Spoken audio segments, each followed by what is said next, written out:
కోట్ల ప్రజల హృదయాలు ఆనందంతో ఉప్పొంగే పర్వదినం ఇది. తెలంగాణ అస్తిత్వానికి ఆత్మగౌరవానికి పట్టాభిషేకం జరిగి దశాబ్ద కాలం పూర్తయింది. రాష్ట్ర సాధన కోసం ప్రాణాలు అర్పించిన అమరులకు ఈ సందర్భంగా నా నివాళులు అర్పిస్తున్నాను.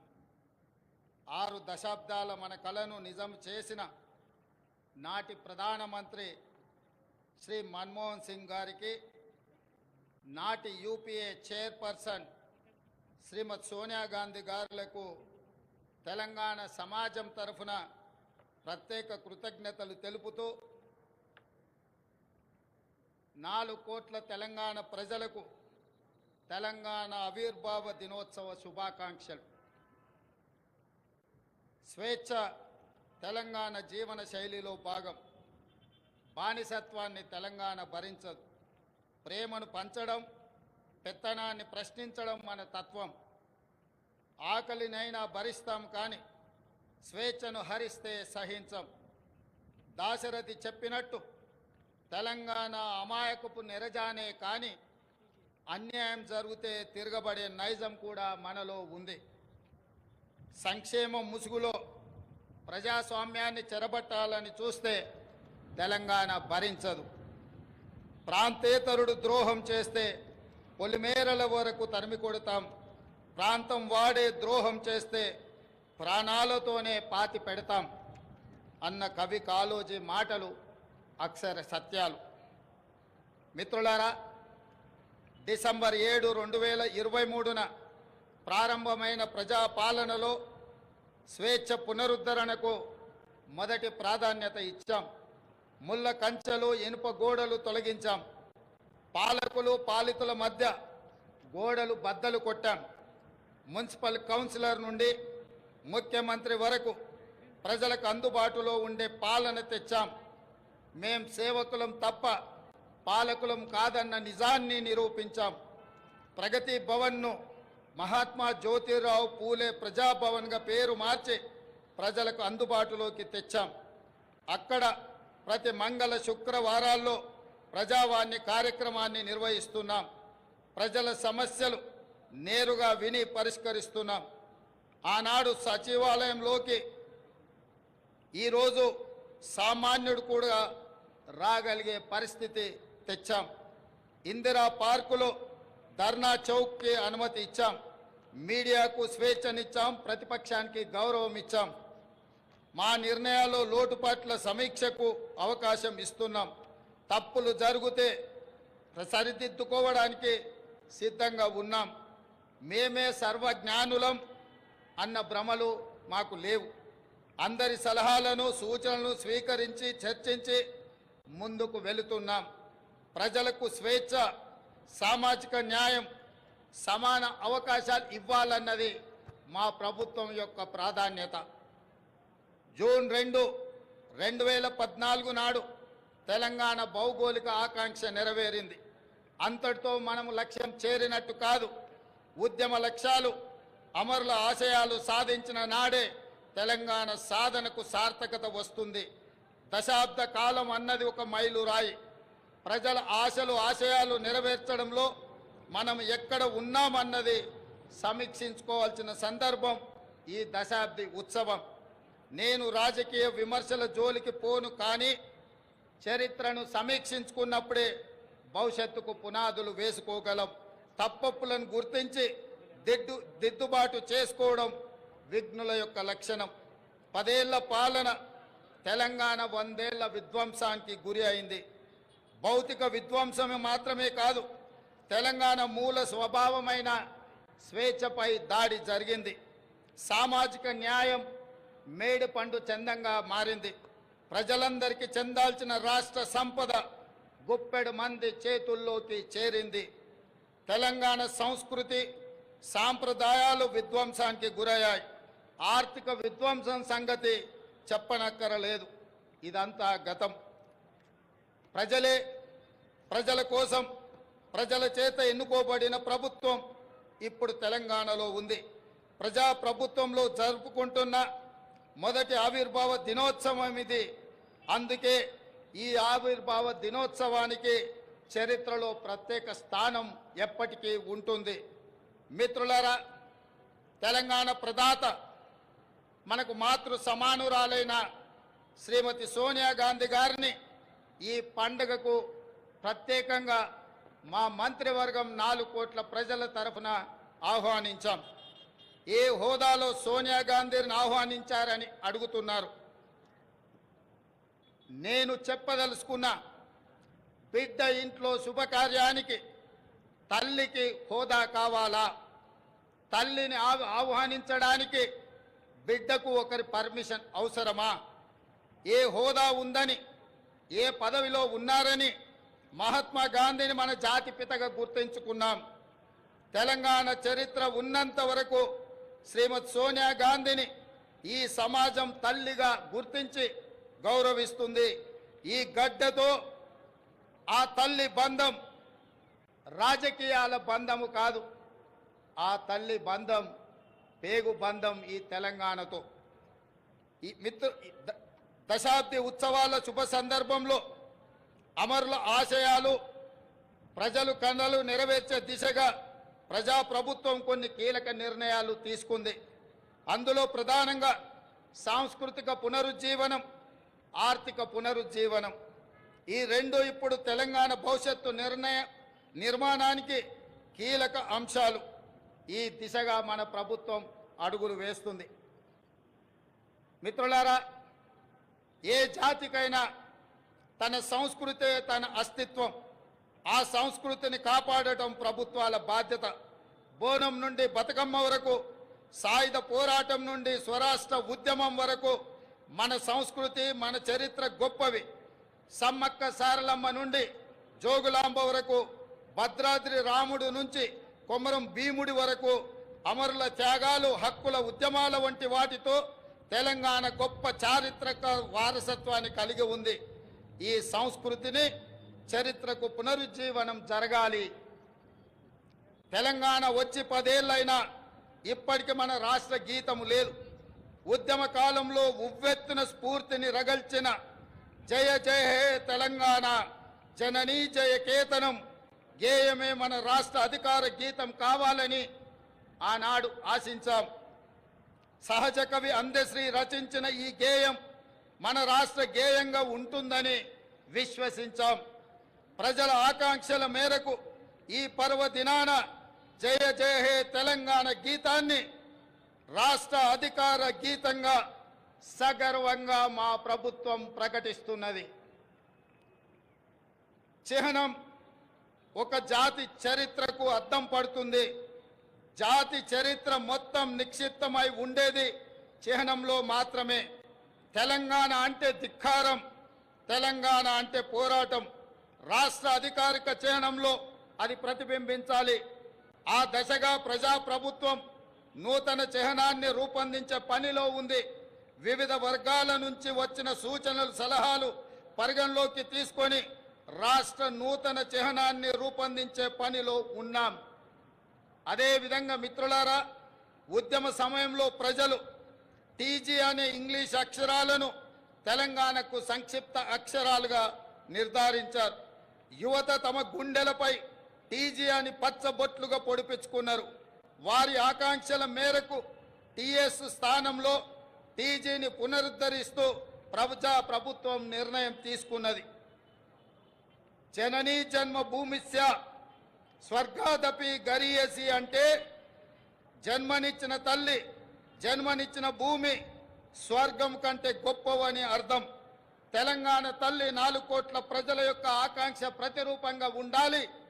ఆ తల్లిని చూస్తే మన కన్న తల్లి యాదిలోకి రావాలి. సగటు తెలంగాణ గ్రామీణ మహిళా రూపమే తెలంగాణ తల్లి ప్రతిరూపంగా ఉండాలి. తెలంగాణ తల్లి కష్టజీవి, కరుణామూర్తి. ఈ రూపురేఖలతో తెలంగాణ తల్లి రూపానికి పునరుజ్జీవనం జరగాలి. త్వరలో ప్రజల ఆకాంక్షలను ప్రతిబింబించేలా తెలంగాణ తల్లి రూపుదిద్దుకుంటుంది. త్వరలోనే తెలంగాణ రాష్ట్రానికి తెలంగాణ తల్లి యొక్క ప్రతిరూపాన్ని మేము అందించబోతున్నాం. ఈ నిర్ణయాలు ఎవరికి వ్యతిరేకం కాదు. ఒక జాతి ఆకాంక్షలకు ప్రతిరూపం మాత్రమే. అదేవిధంగా మిత్రులారా, తెలంగాణ రాష్ట్ర ఆర్థిక పునరుజ్జీవనం మేము అధికారం చేపట్టే నాటికి రాష్ట్ర ఆర్థిక వ్యవస్థ పూర్తిగా విధ్వంసమైంది. 7 లక్షల కోట్ల రూపాయల అప్పుల ఊబిలో తెలంగాణ కూరుకుపోయింది. శాసనసభలో శ్వేతపత్రము పెట్టి వాస్తవాలు ప్రజల ముందు ఉంచాం. రాష్ట్ర సంపద పెంచి పేదలకు పంచడానికి ఆర్థిక పునరుజ్జీవనం జరగాల్సిన అవసరం ఉందని మా ప్రభుత్వం గుర్తించింది. మా ప్రభుత్వం ఆ దిశగా ప్రయత్నం చేస్తుంది. కఠినమైన ఆర్థిక క్రమశిక్షణ పాటిస్తూనే సంక్షేమం అభివృద్ధిలో రాజీ పడటం లేదు. ప్రభుత్వ ఉద్యోగులు పెన్షన్లకు మొదటి తారీఖునే వేతనాలు ఇవ్వడం జరుగుతుంది. అదేవిధంగా మిత్రులారా, గ్రీన్ తెలంగాణ 2050 స్వల్పకాలిక ఆలోచనలు కాదు, దీర్ఘకాలిక ప్రణాళికలతో భవిష్యత్తుకు పునాదులు వేస్తున్నాం.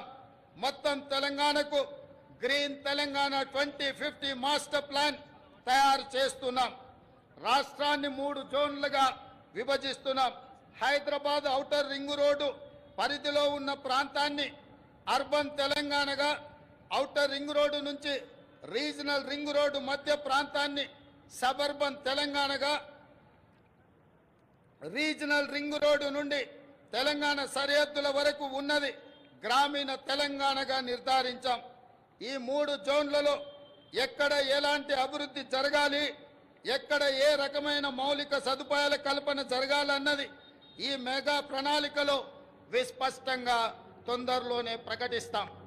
హైదరాబాదు నగరానికి ఒకనాడు తలమానికం మూసీ నది. ఈనాడు మూసీ ఒక మురికి కూపంగా తయారవుతే దానిని సుందరీకరించి, మూసీ సుందరీకరణ ద్వారా ఈ హైదరాబాదు నగరాన్ని ప్రపంచ చిత్రపటంలోనే ఒక విశ్వ నగరంగా మార్చడానికి ఈనాడు మా ప్రభుత్వం కార్యాచరణను చేపడుతుంది. మూసీ సుందరీకరణ పథకం ద్వారా పరివాహక ప్రాంతాన్ని ఉపాధి కల్పన జోన్గా తీర్చిదిద్దబోతున్నాం. ఈ పథకానికి ఇప్పటికే 1000 కోట్ల రూపాయలు కేటాయించాం. హైదరాబాద్ బ్రాండ్ ఇమేజ్ని ఈ పథకం మరో స్థాయికి తీసుకెళ్తుందనడంలో సందేహం లేదు. పర్యాటకం, ఆర్థికం, పర్యావరణం ఈ 3 కోణాలు ఇందులో ఉన్నాయి. ఎగువన ఉన్న ఉమ్మడి రంగారెడ్డి, దిగువన ఉన్న ఉమ్మడి నల్గొండ జిల్లాలో సాగునీటి వనరుగా కూడా మూసి ఉపయోగపడుతుంది. ప్రజల అవసరాలకు తగ్గట్టు మెట్రో విస్తరణ ప్రణాళికలను ప్రకటించాం. రీజనల్ రింగ్ రోడ్డు త్వరితగతిన పూర్తికి ప్రయత్నిస్తాం. తక్కువ ఖర్చుతో ఎక్కువ నీరు ఇవ్వగలిగే సాగునీటి ప్రాజెక్టులకు తొలి ప్రాధాన్యత ఇవ్వడం జరుగుతుంది. రాష్ట్ర ఆర్థిక పునరుజ్జీవానికి అవసరమైన అన్ని నిర్ణయాలు తీసుకోవడం జరుగుతుంది. అన్నిటికంటే ముఖ్యంగా మిత్రులారా, ఈనాడు తెలంగాణ రాష్ట్రాన్ని ముఖ్యంగా ఆనాడు ఉద్యమంలో ఉవ్వెత్తున పాల్గొన్న తెలంగాణ యువత ప్రభుత్వాల నిర్లక్ష్యం వల్ల ఈనాడు డ్రగ్స్ మహమ్మారి వైపు, గంజాయి వైపు మళ్ళీ ఈరోజు తెలంగాణ సమాజాన్ని నిర్వీర్యం చేసే కుట్ర జరుగుతుంది. అందుకే తెలంగాణలో డ్రగ్స్ అన్న మాట వినిపించడానికి వీలు లేదని మేము సంకల్పించాం. డ్రగ్స్, గంజాయి విషయంలో ప్రభుత్వం అత్యంత కఠినంగా వ్యవహరిస్తుంది. టీ-న్యాప్కి పూర్తి సహకారం, స్వేచ్ఛను ఇస్తున్నాం. అవసరమైన నిధులు ఇస్తున్నాం. డ్రగ్స్ విషయంలో ఎంతటి వారు ఉన్నా వదిలే సమస్య లేదు. ఈ విషయంలో వ్యక్తిగతంగా నేను చాలా పట్టుదలతో ఉన్నాను. మన భవిష్యత్తు, యువత భవిష్యత్తుకు సంబంధించిన ఈ అంశం, అందుకే ఉక్కు పాదంతో అణిచివేయాలని మా ప్రభుత్వం సంకల్పించింది. డ్రగ్స్ ఫ్రీ తెలంగాణ ప్రభుత్వ పరంగానే కాదు, వ్యక్తిగతంగా నేను ఎంతో ప్రాధాన్యతను ఇస్తున్నాను. అదేవిధంగా మిత్రులారా, ప్రజాపాలన ప్రజల వద్దకు చేర్చాలన్నది మా ఆలోచన. ఇందిరమ్మ గ్రామ సభల ద్వారా 2023 డిసెంబర్ 28 నుండి 2024 జనవరి 6 వరకు అభయహస్తం గ్యారంటీలను అమలుకు దరఖాస్తులను స్వీకరించాం. మహాలక్ష్మి, ఇందిరమ్మ ఇండ్లు, గృహజ్యోతి, చేయుత, రైతు భరోసా పథకాల కోసం 1,28,00,000 మంది దరఖాస్తులు పెట్టుకోవడం జరిగింది.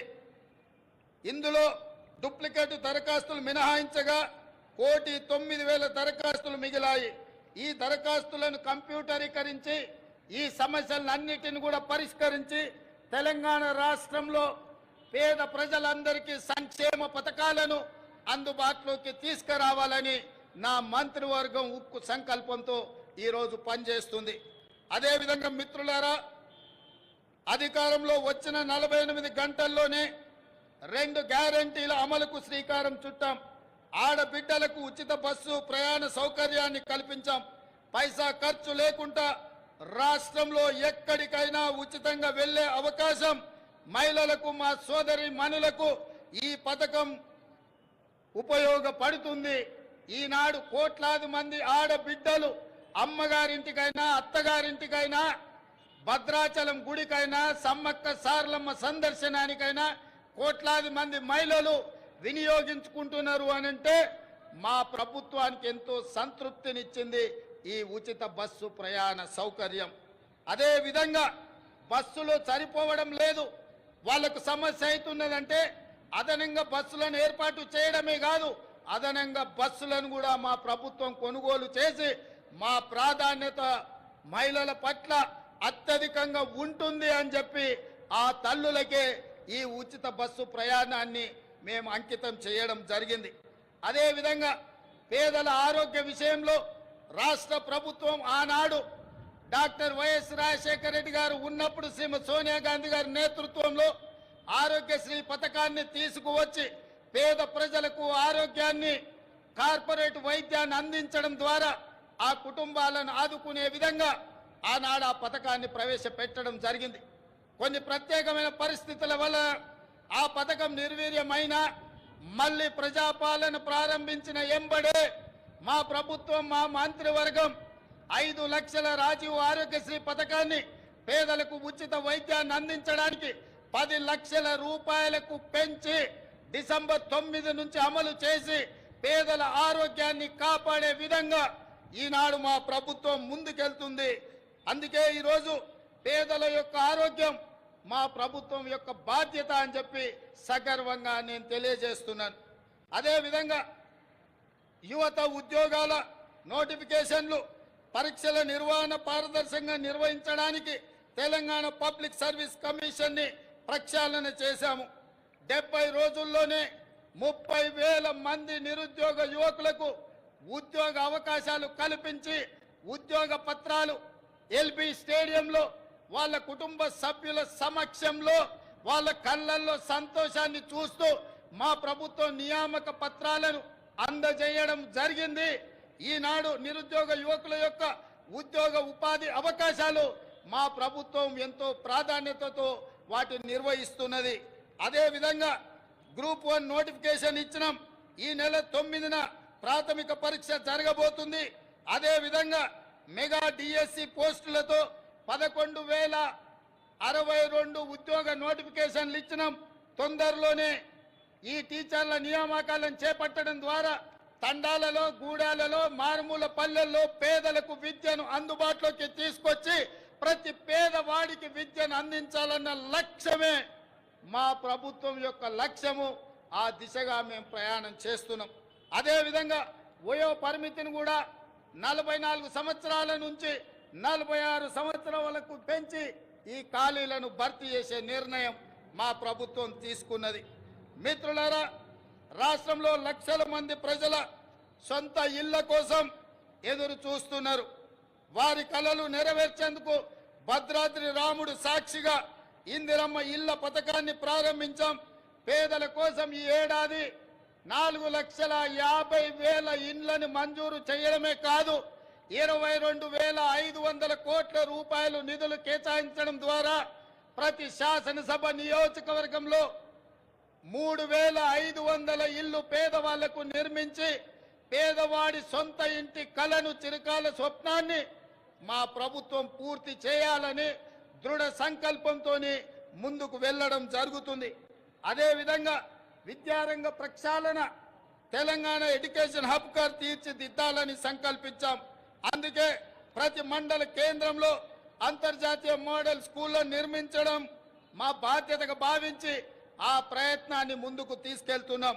అదే విధంగా స్కిల్ యూనివర్సిటీలను ఎంతో మందిని విద్యార్థులు పట్టాలు తీసుకుంటున్నారు, కానీ వాళ్ళకి స్కిల్ డెవలప్మెంట్ విషయంలో సరైన శిక్షణ లేకపోవడం వల్ల ఉద్యోగ ఉపాధి అవకాశాలలో కొన్ని ఇబ్బందులు ఎదుర్కొంటున్నారు.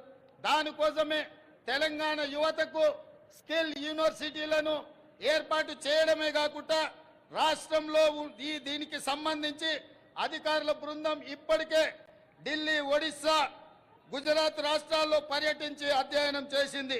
అదే విధంగా అమ్మ ఆదర్శ పాఠశాల కింద 26,825 పాఠశాలలో మౌలిక సదుపాయాల కల్పన, బాలికల కోసం ప్రత్యేక టాయిలెట్ల నిర్మాణం, మంచినీరు, విద్యుత్ సదుపాయం కల్పిస్తున్నాం. దీనికోసం 1135 కోట్ల రూపాయలు కేటాయించాం. ఇదే కాకుండా స్కిల్ డెవలప్మెంట్ విషయంలో రాష్ట్రంలో 65 ఐటీఐలు ఉంటే ఈ 65 ఐటీఐలను టాటా సంస్థతో ఒప్పందం చేసుకొని వాటిని అభివృద్ధి చేసి వాళ్లకు శిక్షణ ఇచ్చి ఉద్యోగ ఉపాధి అవకాశాలు కల్పించే విధంగా టాటా సంస్థతో మా ప్రభుత్వం ఒప్పందం చేసుకొని నిరుద్యోగ యువకులకు ఉద్యోగ ఉపాధి అవకాశాలు కల్పించాలని ఈనాడు మా ప్రభుత్వము కృత నిశ్చయంతో ఉన్నది. అదే విధంగా మిత్రులారా, తెలంగాణ సమాజం అంటేనే వ్యవసాయం. మన సంస్కృతి, మన సాంప్రదాయం అంటే వ్యవసాయం. ఈ వ్యవసాయానికి రైతును రాజును చేయడమే మా సంకల్పం. అందుకోసమే మా ప్రభుత్వం రైతు బాగుంటే రాష్ట్రం పచ్చగా ఉంటుందని విశ్వసించే ప్రభుత్వం. గతంలో రైతుకు ఉచిత విద్యుత్ రుణమాఫీ చేసిన చరిత్ర కాంగ్రెస్ పార్టీది, మా ప్రభుత్వానిది. ఈ ట్రాక్ రికార్డును ప్రజాప్రభుత్వం కొనసాగిస్తుంది. రైతుకు ఆర్థిక సాయం పథకంలో భాగంగా 69 లక్షల మందికి చెప్పిన మాట ప్రకారం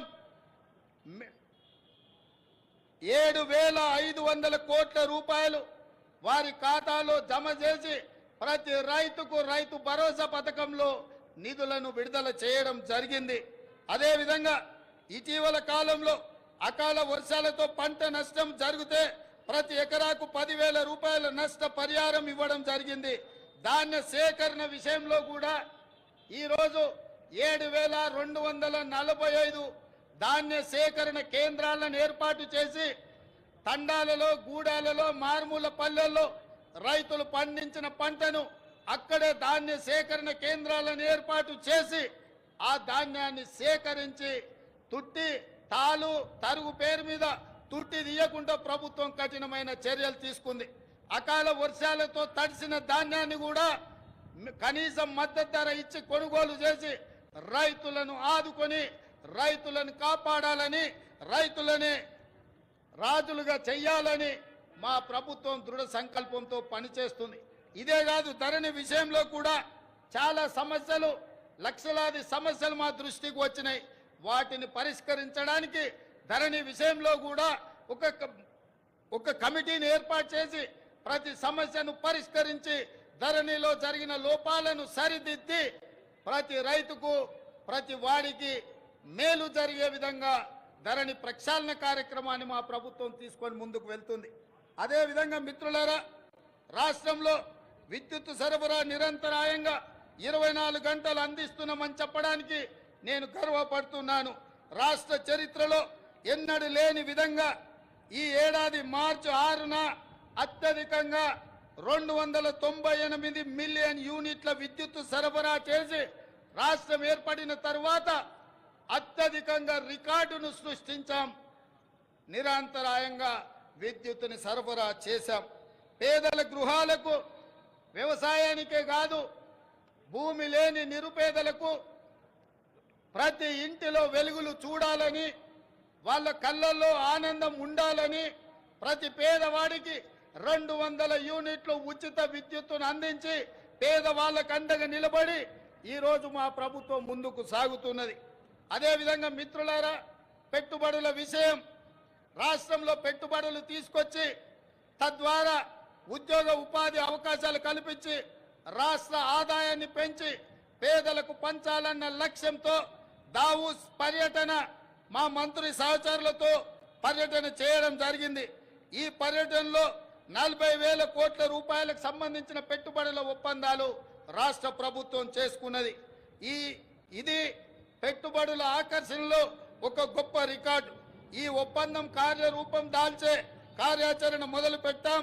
తద్వారా మన యువత ఉపాధి ఉద్యోగ కల్పనలు ఈ ప్రభుత్వం కంకణబద్ధమై ఉంది.